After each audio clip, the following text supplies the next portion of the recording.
أعوذ بالله من الشيطان الرجيم. بسم الله الرحمن الرحيم. والفجر وليال عشر. والفجر وليال عشر. والشفع والوتر والليل إذا يسر. هل في ذلك قسم لذي حجر؟ ألم تر كيف فعل ربك بعاد؟ إرم ذات العماد التي لم يخلق مثلها في البلاد. وثمود الذين جابوا الصخر بالواد. وفرعون ذي الأوتاد الذين طغوا في البلاد فأكثروا فيها الفساد.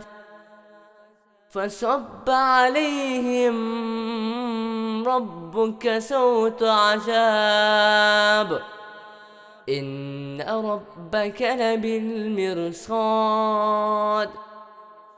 فأما الإنسان إذا ما ابتلاه ربه فأكرمه ونعمه فيقول ربي أكرمن.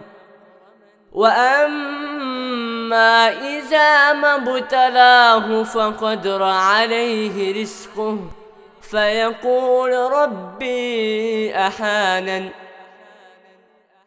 كلا بل لا تؤلمون اليتيم ولا تحاضون على طعام المسكين وتأكلون التراث أكلا لما وتحبون المال حبا جما.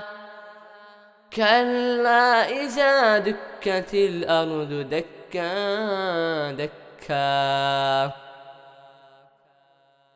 وجاء ربك والملك صفا صفا.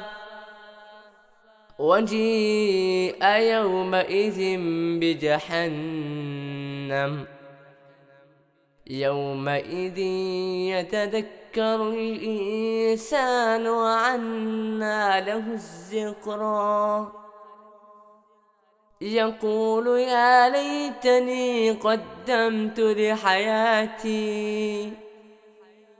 فيومئذ لا يعذب عذابه أحد.